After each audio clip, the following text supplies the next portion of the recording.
I'm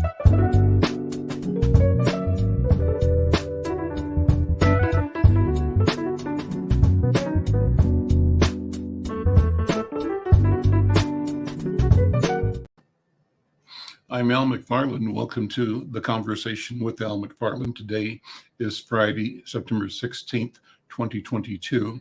And I'm glad to be here and glad to have you along. Let me first acknowledge my writing partner and co-host daily, Brenda Lyle-Gray. Brenda, how are you doing? I'm fine. How are you? Did you have a good birthday? I had a wonderful birthday, and I want to thank you again for setting up the memory and the chance to talk about. Wasn't that cool? My cousin, Love that Bernard Powell. Well, I wanted to spend some more time with that, actually. We got a few minutes before Dr. B and company join, and maybe if Vosh could pull up the images that we looked at yesterday, I'd love for you to talk about it's so great. Bernard, and you and I can talk about Bernard Powell, who he was and what it meant and why it's important that at least among our friends in our community that we have this conversation. What did Maxine McFarlane say? I think Bernard needs a Bernard memorial, period. And I don't know if anyone understood the depth of what he did. You know, Al, it would be 1 or 2 o'clock in the morning, and he would be up there at that SAC office, and he would be eyeing that drugstore right on the corner. And he knew the trafficking and everything. And he was trying to get it stopped, and no one would listen to him. And he and Vernon would just camp out up there. Vernon Jefferson, I never will forget it. But I also won't remember going to the beauty shop and having him roll me down Brooklyn Park's hill in the snow. And then I had to go to church Sunday because, and it didn't matter. My mother said, I paid for your hair. And you and Bernard decided that y'all were going to wallow in the snow. And I couldn't explain to her that it wasn't my fault. You know, he was my nemesis, but I loved him dearly. Yeah. So talk about, if you remember the organization he created, Social Action Committee of 20. Give the backstory to the degree that you can about that organization, what its principles were, and what kind of voice and image it brought into the community. You know, Al, it wasn't like Black Panther type of revolutionary, constant. It was constructive. You know, if he got a phone call and they'd say, we've got this kid over here at Central Junior and we can't handle him and he won't listen to Dr. Griffin or whatever, who marches in with his black beret and his earring and, you know, what was typical Bernard. And he would pull him outside and they would sit on the wall out there, you know, that wall where you had Central High and Central Junior, and they would talk. And he would take him across the street to Velvet Freeze, and they'd have a malt or something. But by the time the kid got back in class, Dr. Fields would say, I don't know what he said. I don't know what he did, but the kid was good. And sometimes it took, you know, that. But, you know, there were always shoes. I can't think of the minister down on 12th and Vine, the white guy that was head of SCLC. Can't think of his name right now. I'll think of it in a second. I can't think of either, but I know you mean. Yeah, but they would make for sure that those kids had shoes. And it wasn't a big thing about breakfast. You know, they would go pick up a Pop-Tart or something like that. But he was there for everything. And he would have been in the White House if he wanted to be. Well, I love the idea of Social Action Committee of 20. What did that mean? And how many of that group did you know? You mentioned Vernon. Who else was in that group that you might remember? Walter Pearson. And explain the group. Explain that Social Action Committee of 20. That's what they were. They They walked the talk. Mm-hmm.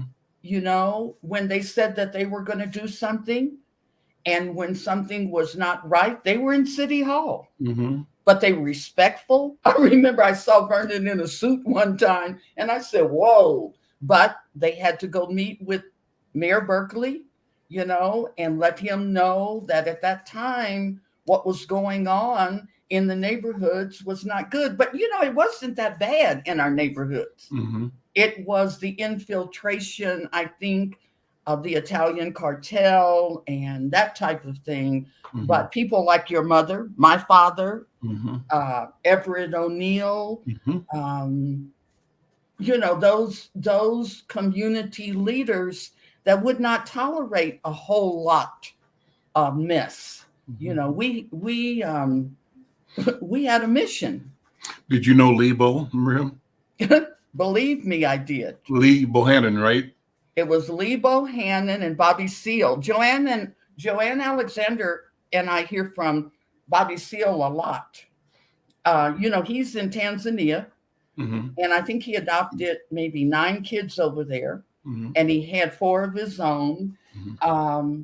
The irony, before you jump off, I see that our guests are here, but the irony was I interviewed for Phillips Academy in Andover. And that was in May of, I think, 1992. And I thought Gianni was going to play tennis for them, but Mm-hmm. the environment was just not what she wanted. And the same weekend we were there, Bobby Seale was there. And we set up in Andover Inn, got drunk on Hennessy, and talked about everything that we did. And one of the incidents was when Bobby got caught. Mm-hmm. Because we went across the viaduct and the Phoebes were there. And there were 9 of us in a 1959 Chevrolet. And when we knew that they were on the other side, the Kansas side, all of us jumped out and started running. And we hid in the construction of 35. And I said, oh my God, if Gene Lau sees a picture of his daughter, and we talked about that. Bobby had a barbecue book. Mm-hmm. So I can't think of who else was in that group, though. You remember Chico? I don't remember Chico. Okay. No, and I think Walter was in it. And Walter, yeah. I don't know if Kamal was or not. Mm-hmm.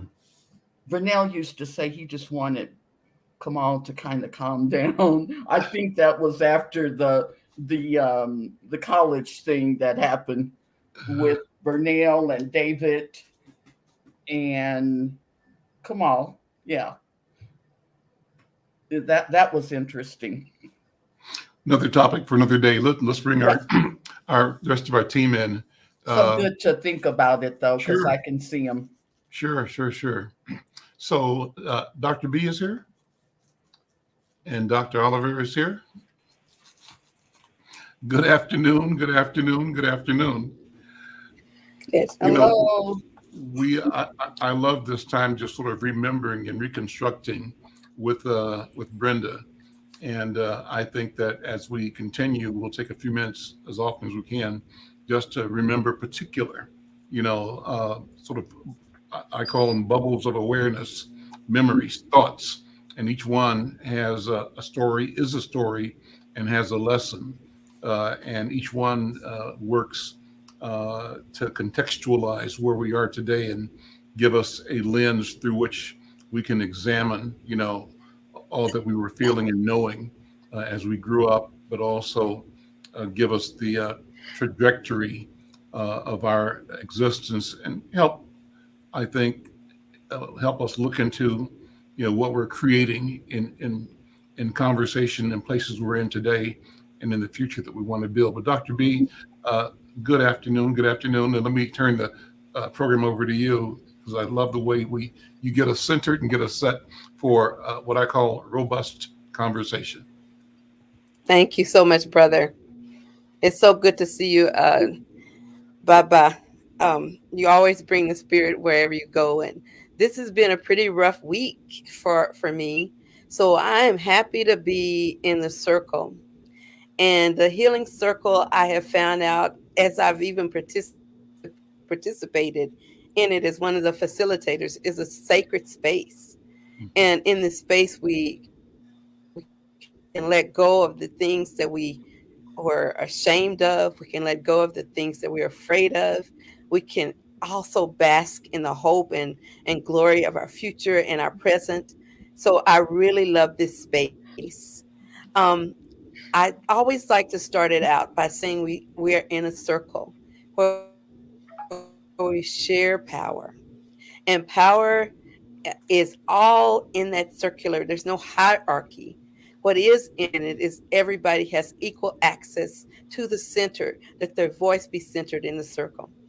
We also always understand that our African heritage has taught us to use circles to resolve conflict, to resolve pain, and also to celebrate and to understand and admire the creator who has put us here for many, many life lessons. And so today, as we talk, we'll remember that we're in circle. We also do other rituals as African people. And one of them today that I'd like to use is the calling of names. So in the African tradition, the belief, especially the Yoruba tribe, they believe that when you call someone's name, that all the hopes and dreams and all the good stuff they poured in you comes and rescues your spirit. And it reminds you of who you are and whose you are and where you came from. So I would like to use the calling of names in the circle today. Mhm. We also use, as we talk, talking sticks. So our virtual talking stick goes from one person in the circle to the next. And you can ask for the stick if the spirit so moves, and the stick comes to you so that you can have that central voice of power. And the reason I want to call names today is that today would have been my mother's 100th birthday. Hmm. And my mother, Levada Hiblo Franklin Garrett, was a powerful Black woman.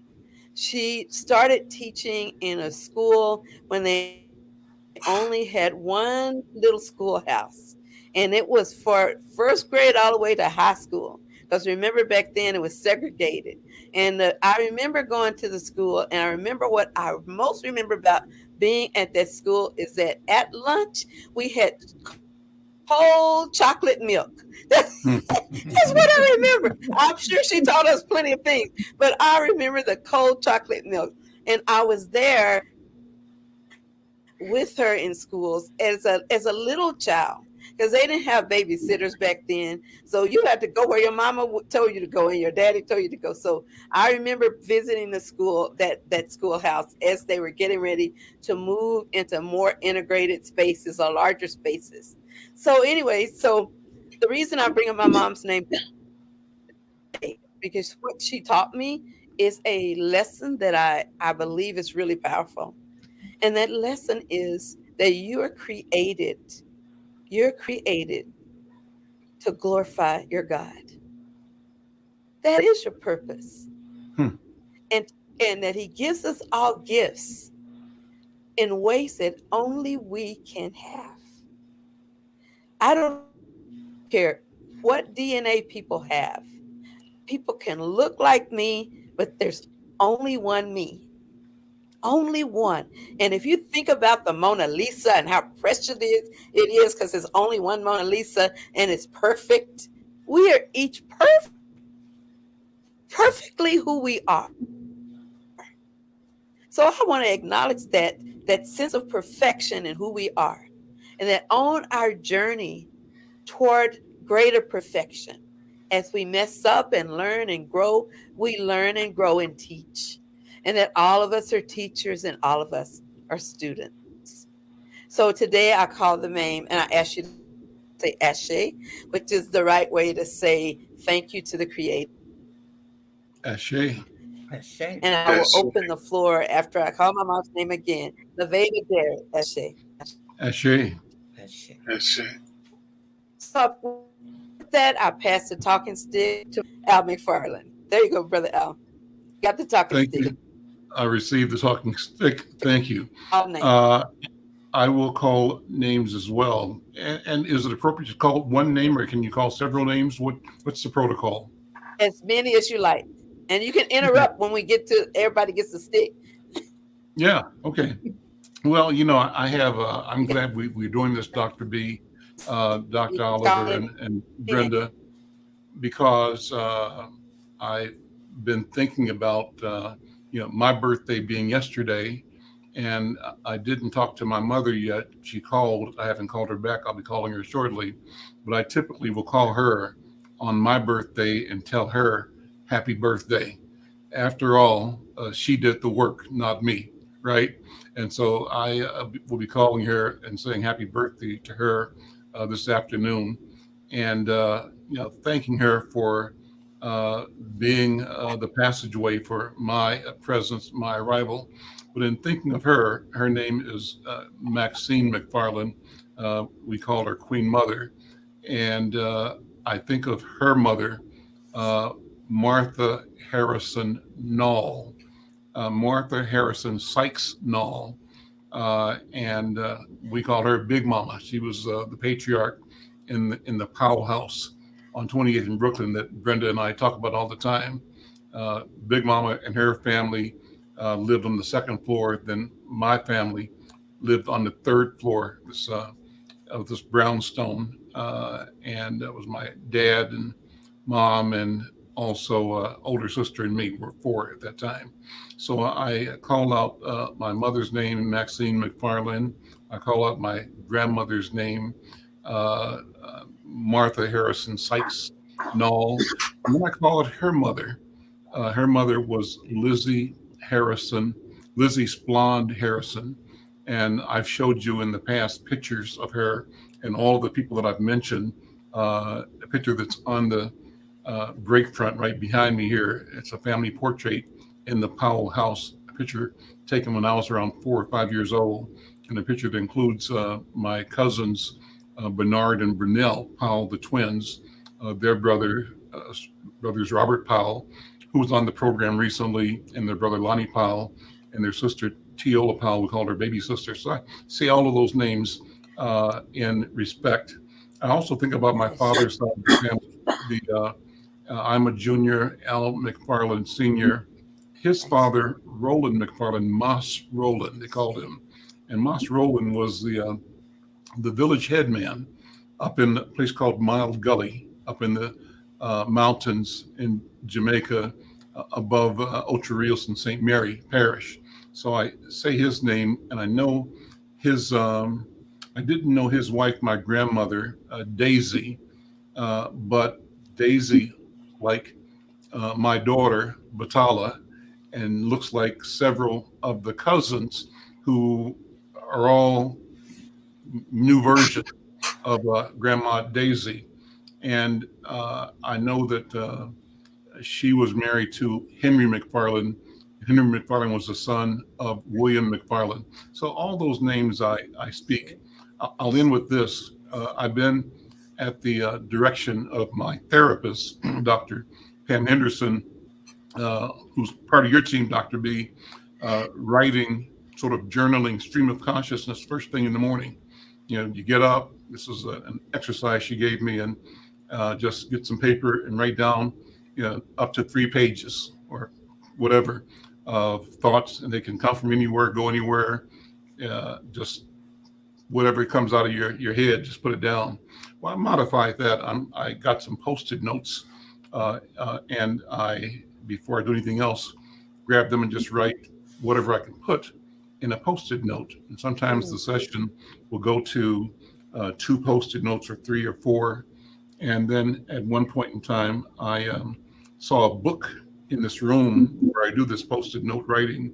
And the book was a copy of the lost, what's it called? The Dead Sea Scrolls. I'm reading that, Dead Sea Scrolls. And I said, this is interesting, because I was writing one set of these notes. I ran out of, if I'm rambling, bear with me, okay? I ran out of index cards and Post-it notes, and I had a paper towel. So I cut it into 4 pieces the size of a paper of a index card, and wrote on that. And as I wrote on it, I was excited because several things came to my mind. One is innovation. You didn't have the Post-it note, you didn't have the index card. You found a paper towel and you cut it up into 4 pieces, and now you continue the mission. The mission was to write. Innovation was the lesson there. The second lesson was that the writing I was doing on this paper towel looked like writing on parchment paper or papyrus. I said, this is a different feeling.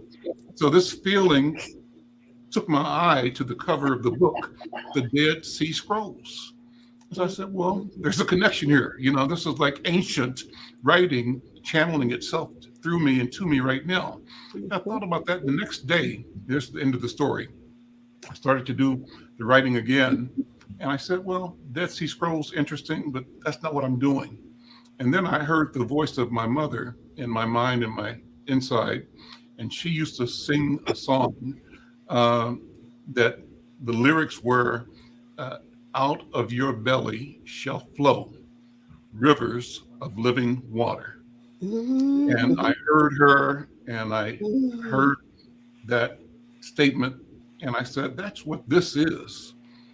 This writing, this channeling, this communicating. And I can remember and reflect on different times and places where the sensation of the moment was a sensation of fluidity, where I actually have been in situations where I felt as though I was standing in a stream, not much in the stream, but the stream was flowing through me.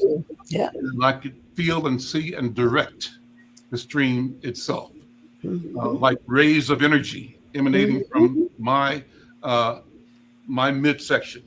And so that's a thought that came up. It's a beautiful thought. With that, I'll stop and I'll pass the talking stick to Dr. Oliver Williams. Well, what is the topic that we're going to discuss today? The topic, oh, you know what I wanted it to be? Believe it or not, as the spirit moves. There you go. Why is that not surprising to me? I don't know. Because my ashe is about the spirit. So, yeah, that's not surprising to me at all. Wow. And by the way, Al, I write on napkins. Believe me, I'll be sitting in a restaurant or something, and something will come up, and I have no paper, and I will, can I have a couple napkins, please? Wow. It was the spirit, Wow. you know. I'm sorry, Dr. Williams, I interrupted you. No, I was at this training that the Kente Cloth, Larry Tucker's organization organized, where they are training people who are helpers to be supervisors. And I thought it was very spiritual in itself. You know, with the different speakers, this is the first cohort of people going through his training. And he gave the speakers kente cloth for their presentations, which was excellent. They were all very, very good. And then as the students graduated, not only did they get a certificate talking about the fact that they had completed the 30-hour training, and it was from 8 to 8. So it was a long day for 3 days. The thing that was also interesting was they got, the participants got kente cloth as a part of their graduation process. And it was interesting being able to be connected with people. And I felt, you know, that they made the effort to try to center people. And each of the speakers tried to center people, and then talked about the importance of using self as a guide in the process, and not to forget oneself. And I think that was very encouraging. and reiterated, the importance, I think, of valuing self, but using self as a tool to educate oneself, but also to educate and to connect with others. There was one comment that talked about the fact that, I'm paraphrasing, but if, you are aware of oneself, it helps you to get connected to every other thing that exists. And I think in terms of us being able to have empathy for other people, but also to be able to assess, the emotional states of other people. And I think also to be able to empathize with other people. And I, as the spirit moves you, I think that's one of the things that I struggle with DeSantis in Florida and Donald Trump is the fact that they have no humanity. And when I've seen people that they send from different countries, one of the things they act like they're not human, and they're also ignoring the trauma that they're dealing with in the countries that they come from. And speaking to some of the people that have come from some of the South American countries when they've had people challenge their lives or kill family members. And then we bring them to they come to the United States, and then we treat them as though they're criminals. That's right. And I think that messes with my spirit. The fact that we can't have humanity for other people who are going through some challenges. The other thing is, I'm trying to figure out what God they're responding to. Because they say that they're people of faith, but that's not what I got from the God that I worship. We're supposed to love each other and value each other, but to dismiss and demean people that come to the country looking for a better life. And it's fascinating to me. The other thing that's fascinating is that we had the people who were immigrating to the United States to be able to deal with different types of labor, challenges within the United States. And then, so it's not like we can't use their labor. But the thing that I get confused about is why, and I realize, part of it is the browning of America. And that, you don't want to be what they say in South Carolina, they had to try to do different other things because there was a period of time when there were more Africans in South Carolina than there were white people. And then there's this anxiety about, what could happen to one. And it confuses me when white people have been in the majority. Why have they, and also in the minority, what's the fear about? Is it that you think that people are going to, try to harm them? A friend of mine, a mentor of mine named Larry Davis, who used to be the dean of the University of Pittsburgh School of Social Work, and he was a professor at WashU in St. Louis. And he wrote this thing that talked about what happens when you have different proportions of people in counseling groups. And he was saying that when you have people who are like 30% African American and 70% white people, then there's a level of comfort associated with that. That's But right. as the proportions of black people or other people of color get larger, then you find that there's some discomfort with some white people because they feel as though there's an imbalance and it's a problem. Yeah. I think about that a lot. And I think about the fact that the Proud Boys and some of the other people groups started to formulate when Obama became president. What's the fear about equality? What is the fear about being able to relate to other people, I guess, as human beings? And I also I've been watching the Olympic channel where they talk about track and field and other sports. And so you see these long distance runners that continue to win these races that are from African countries.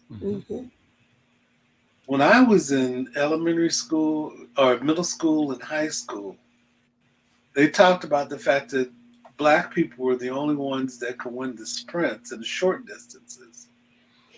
But Black people could not win the long distance races. And boy, what a shift. Same thing in terms of gymnastics. Boy, what a shift.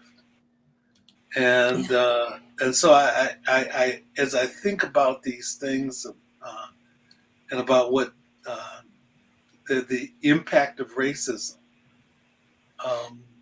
the thing I think about is, boy, we just gotta not pay attention to, the foolishness that people come away with to try to diminish us. How can you tell who's the best football player or the best basketball player or the best track star or the best, the most intelligent people when you first disadvantage them, but then to claim that you're better, and then you don't there was a period of time when they wouldn't let them compete. It's craziness. So anyway, that's my stream of consciousness. Thinking about humanity, but also thinking about barriers that have been put on us that we have to overcome by ignoring it. So what names would you call as we're doing the calling of names? Whose names would you call now? I'd call my mother Bueller. Her maiden name was Curry. So Bueller Curry. I'd call my father's name Oliver Frederick Williams. I see. I'd call my oldest brother, excuse me, Maceo Williams. Okay. And I'd call my sister Barbara Carrigal. Okay. And I'd call my friend Dale Jaslove. I see. I call my friend Paul Rosenblatt. Okay. And I call Sonia Davila Williams. Okay. And I call Samuel Jose Williams. Okay. Those are the people that come to my mind. That's beautiful. And I was in San Diego a couple weeks ago for this conference, and there was a friend of mine that was like a brother, and we went to undergraduate school together. But for some reason, we didn't have Facebook and LinkedIn and all this, ways to be able to contact him, be in touch with people. We didn't have cell phones. So I'm on LinkedIn, and he sent me a message. And then I asked if it was the same person that went to Michigan State, and he said, yes, it was. So we got on the phone, asked him to send me his number, got on the phone and spoke for 2 hours. And then we got on then he asked me when the conference was. And then he drove he had a house in Grand Rapids and a house in Phoenix. He drove in from Phoenix to San Diego to see me. And it was like, we were clearly older, but it was like time hadn't passed except for the wear and tear on our body. And so it was good to see him and to be in touch with him. And that's beautiful. So I guess Sister Brenda gets the talking stick next. Thank you. Thank you, Brother Oliver. I ashe early in the mornings with my mother and father. As an only child, I have to connect with them. And when you talk about the spirit, my goodness, does it roll in. For Al's birthday yesterday, I don't know if you saw the opening, Happy birthday. and Happy birthday. we were talking about his cousin Bernard, and it was like you could just feel him when we showed the statue that Al's mother made for sure that memorial happened. But I just wanted to say two things. When I wrote my book, Baal Perazim, The Breakthrough, I didn't know how to pronounce Baal Perazim. I called it Balperism. And I was writing a Hallmark love story because I got tired of seeing blonde hair, blue eyed characters. And that goes back like 15 years. But this one was really, there.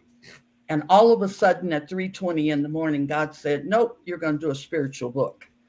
So I ended up writing on gratitude, on prayer, and one of my characters, which I'm going to develop, Grandma Gemma, even more. But the spirit was there.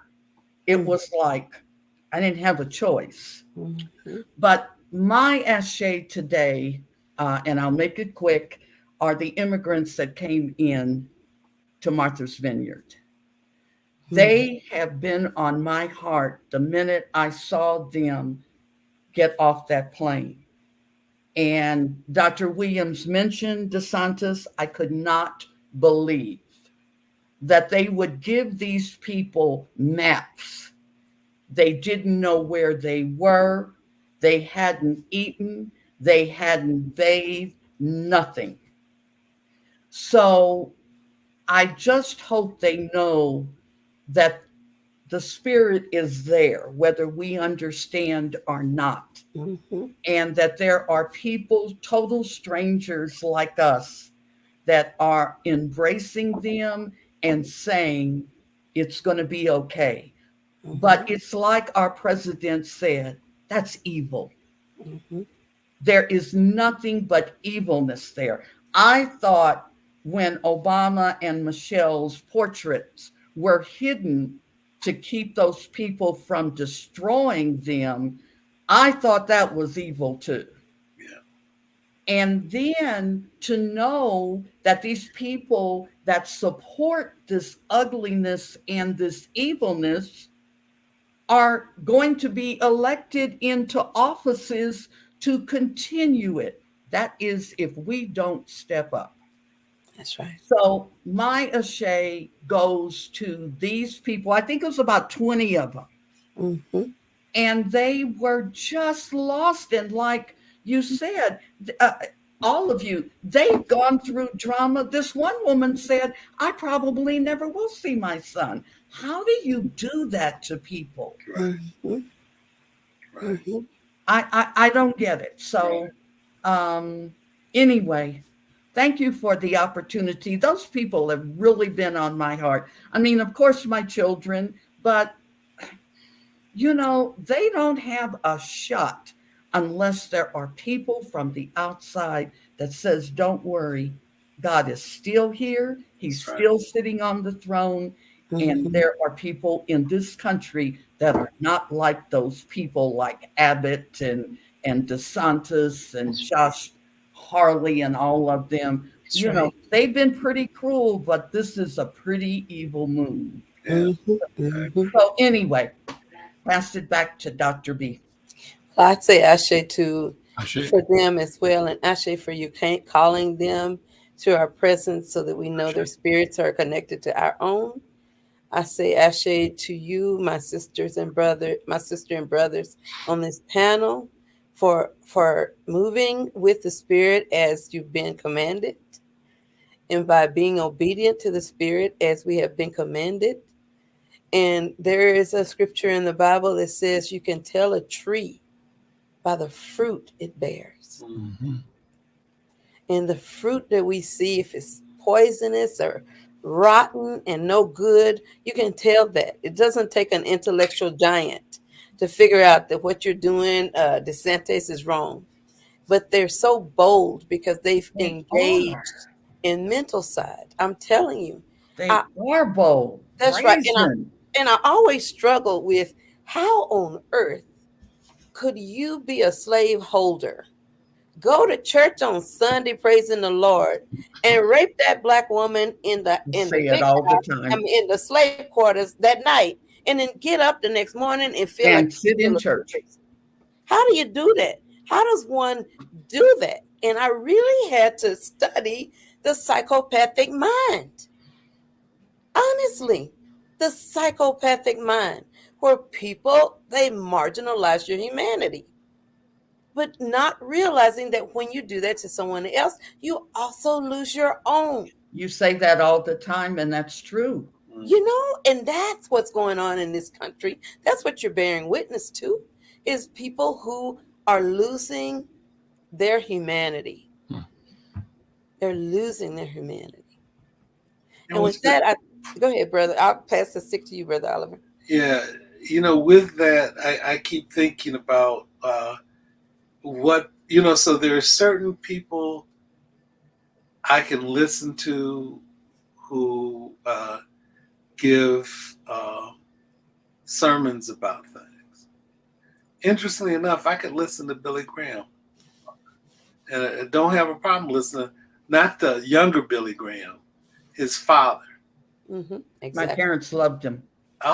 Yeah, I do too. I mean, I did. They on my Facebook account, they would come up with different things, with past sermons of Billy Graham, and I listened to him when he was a young man to when he was an old. And his books were strong. Yeah, and I mean, people criticize Joel Osteen, but I could listen to Joel Osteen too, and there are other African American faith leaders that I can listen to, but there's some, clearly white people that are pastors, and I look at the membership of their church, and there's no people of color that exists there. And then I listen to what they're saying, and I also see some of them direct themselves to the Republican Party. Mm-hmm. And I'm trying to figure out. I have a friend who's a bishop, and he's got a domestic violence ministry. And in his ministry, that he grew up in a household where there's a lot of domestic violence. His father was really brutal.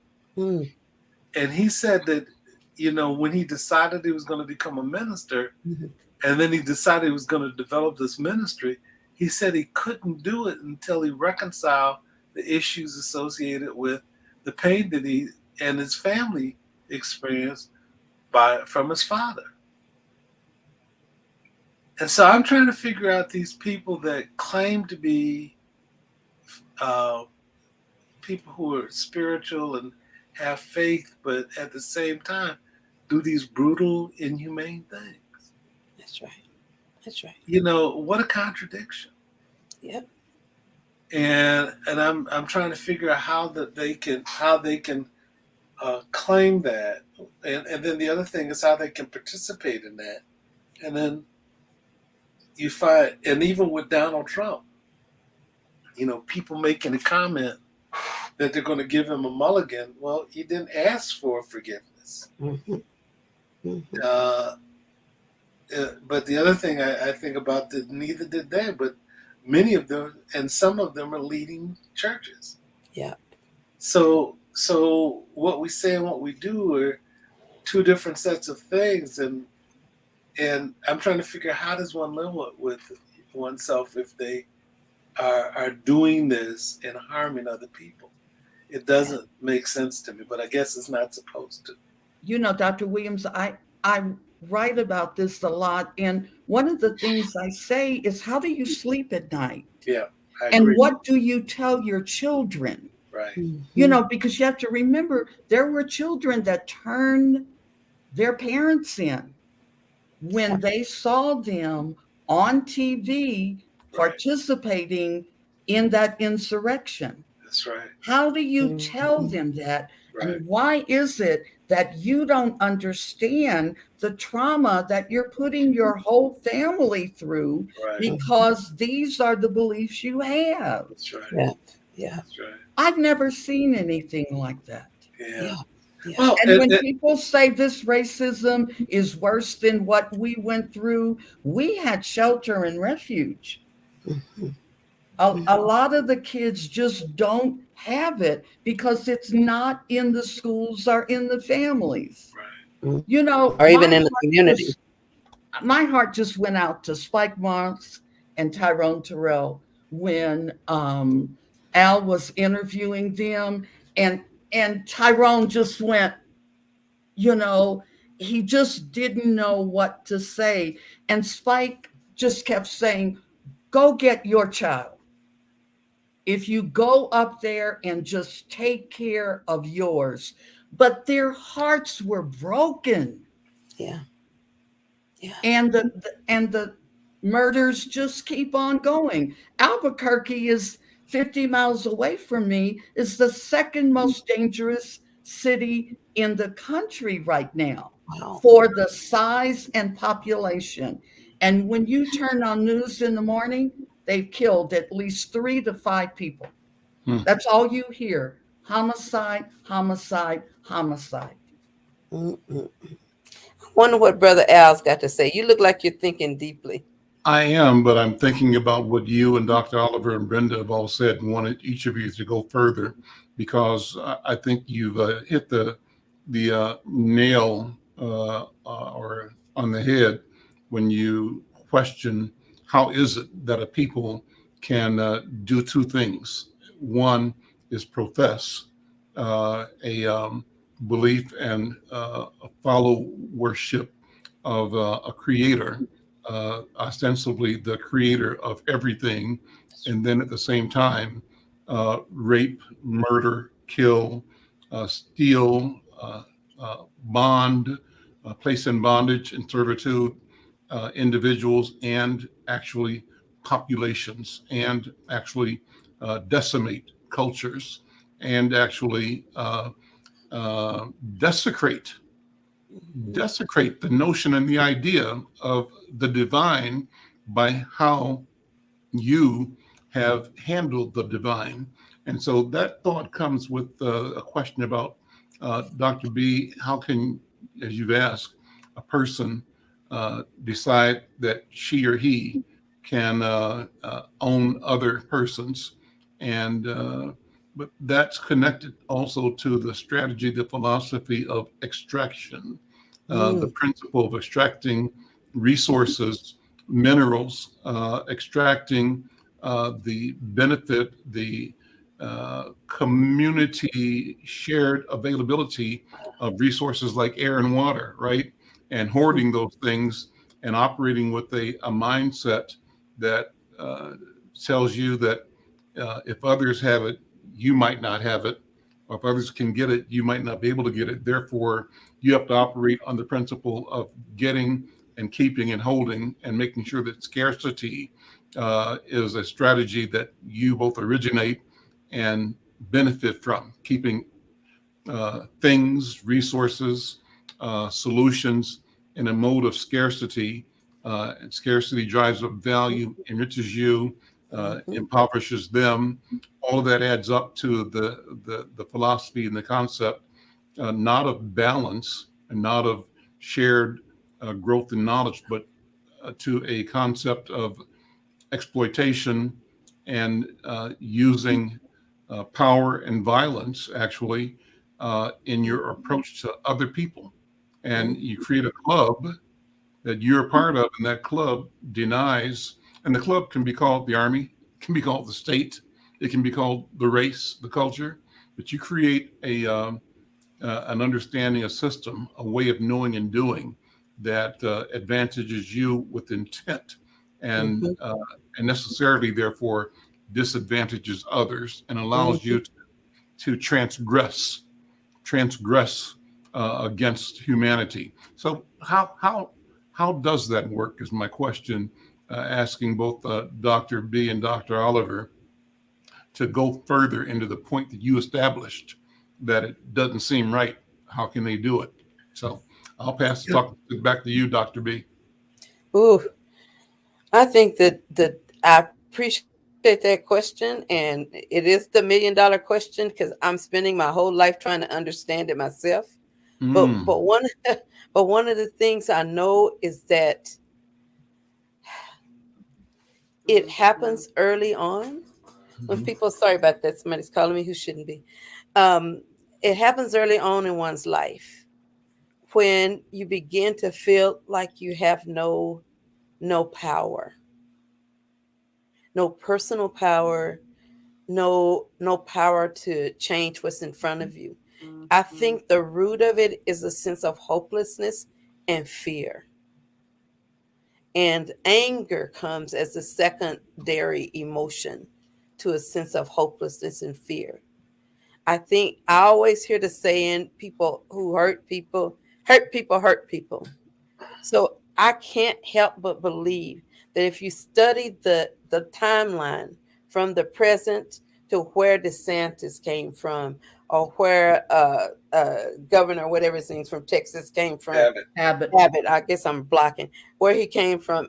If you did the tracing back, you're going to see a lot of psychological and interpersonal injury that hurt their spirits. Mhm. Because no one who holds a, a close spirit to the Creator can see others as less than. No one who holds that sense of spiritual connection to each other can harm others. Because we see there's this African value of consubstantiation that means that we are all connected. And as I started my talk today about my mother, she taught me, but we're all connected. We're all children of God. I don't care what color your skin is or how rich you are. You deserve the same respect because you came from the same place. And so I think they don't know that. And they're so afraid of retaliation that if they share power and we get in a position of power, we're going to treat them like they treated us. Mhm. That's my hypothesis, is that they're walking in fear. And so the only option they have is to grasp as much power and control as they possibly can, because that's the only thing that's going to make them feel safe, is to be in charge. And I'll pass the talking stick to Brother Oliver, because that's where I'm Yeah. coming from. Well, I think the same thing, Dr. B. I think that there's this fear, and I think, and it's in some of it's not the actual that people have actual power. It's that story that they tell in Mississippi Burning that Gene Hackman tells. He talks about the fact that there was a man that had a mule, a black man that had a mule, and he's able to, till the land and make a profit. And they said that white people were jealous of what was going on, so they killed a mule because the only thing that they had on that helped them feel better was their whiteness. And I keep thinking about that too in terms of manifest destiny. These philosophies, these ideologies that influence how people think. And the term that I use is other making. When the Germans used to do that to the Jews during World War II, and that it almost seemed as though they had the responsibility to be harmful to the Jews because of the ideology. And that's the way I see it with those MAGA Republicans. I didn't understand the Republicans as a group because they mostly seemed to, do things that were on racism and street. And then I got appointed to some things in the Bush administration and found that there were some people who were really rigid that were going to be on the block, with that. But I also saw some people who had different visions and versions of how they saw things who were also Republican. Mm-hmm. And it's been interesting seeing, some of the people who were former Republicans sort of shift because they didn't want to go that far during the Trump period of time. Yep. And have a friend that's a Republican that does work. He started a family justice centers across the United States. He's a good man, and who has a heart. And when he sees pain, he wants to be able to respond to it. So the thing that I don't understand is those people who sort of lock themselves off from having any humanity to be able to move towards something that is so negative. But, and then, so, those are things that I see and I understand, but being able to make it clear that there are certain things that we shouldn't accept is the thing that I believe. I feel like we've got to move down that road to be able to challenge it. And I do think that there's a battle for the souls of America, in terms of how we see things, but how we live it. That's right. That's right. With that, I pass it back to Brother Al. You're muted, Brother Al.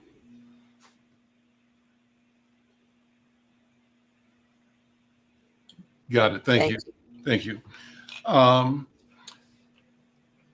so the question then is, if we think and feel that we see things differently, if we meditate on and emerge within and through what we may identify or name as an Africana way of knowing, and identify that way of knowing as one that does not validate itself based on the lack of other people. Right. It simply validates itself by its capacity, its ability to, with intention, encourage each of us as individuals to be the very best human beings that we can be.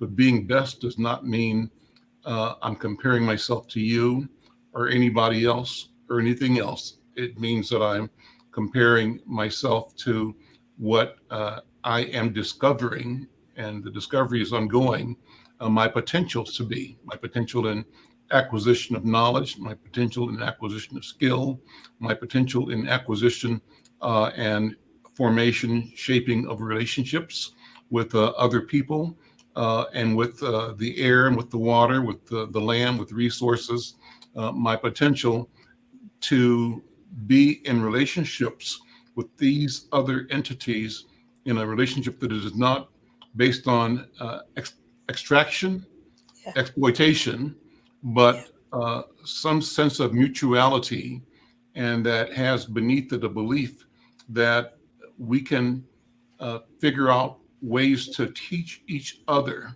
how to engage all of these assets, these resources, these relationships in ways that are not destructive, but that in fact are ways that are healing and that elevate. So my question is, if that's who we say we are and where we're coming from, how do we continue and grow that path and protect that vitality in a social structure that seeks to extinguish the light that we hold and that we are? And I go a step further and say, I really believe I'll answer the question. I raise it, but I'll answer it from my point of view. It's a question of simply remaining, being that light, studying, reflecting on, meditating on what it means to be in the light and be the light, and double down on your intensity, and believe that to the degree that you can stay focused, stay the course, that the energy you generate is a transformative energy that both shields you, but also changes those adversarial points of view, and they disarm and dismantle without your intention of being in a war. If your intention is simply to be yourself, the power, the dynamism of that unfolding dislodges the lie. That's what I think. What do you think, Dr. B? Brenda? I'll pass the talking stick. Let's go with Brenda. I'll take the I'm last just going to say this real quick. When we talk about dislodging and dismantling the mindset of some of these evil whites, I wonder what it is that they don't understand, that there are homeless camps across the Capitol, but you're holding on to a 9.2 whatever billion dollars that could help. And then looking at 10% of Black, Brown, and Indigenous students who are proficient in math, and 20% who are deficient in, or who are, I'm Yeah, only losing my thought, 20%. but anyway, in Only 10, only reading, 20 that can do it. So it yeah, means 80 and 90 not performing. and that's okay. Hmm. And you're not going to help, but you don't understand that here you have twin cities who I have learned in 2 years that are so rich in history in all ethnicities. The Somalians are bringing in so much richness. The Africans from all over the diaspora are bringing. That city is just Minneapolis, especially in music. But you're going to have more killings if you have kids who are not in school because they don't understand what's being taught in school that could help them. And that to me, and I think Dr. Williams talked a little bit about that, that it's all confusing to me. It goes back to Steve Biko. When he looked at Rivette, he was getting ready to be killed, murdered.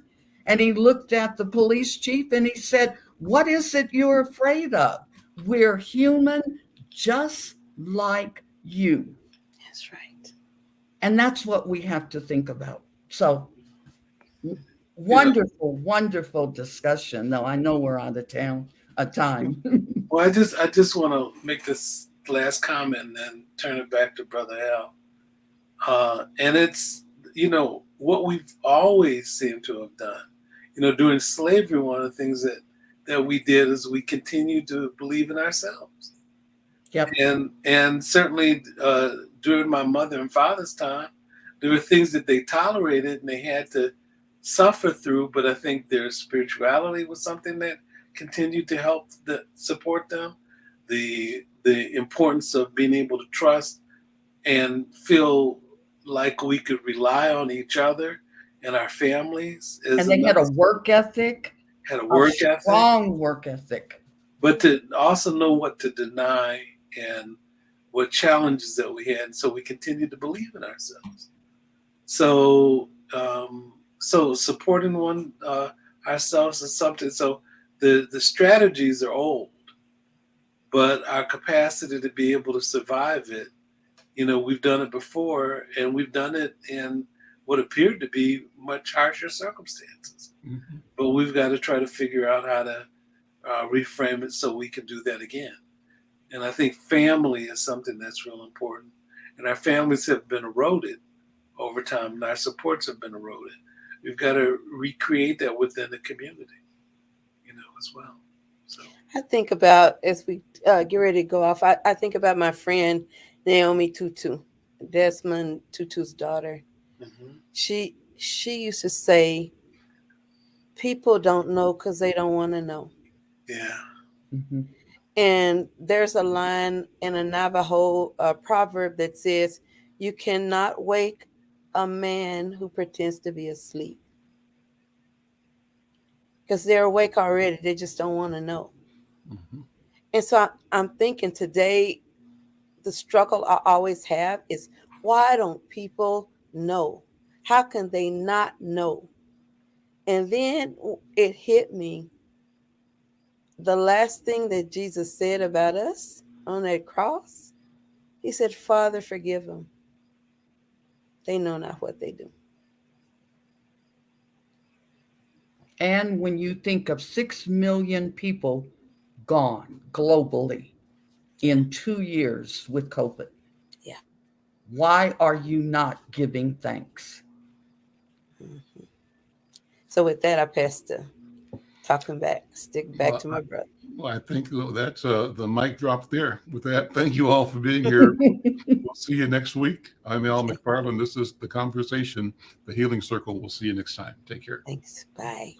I love the healings.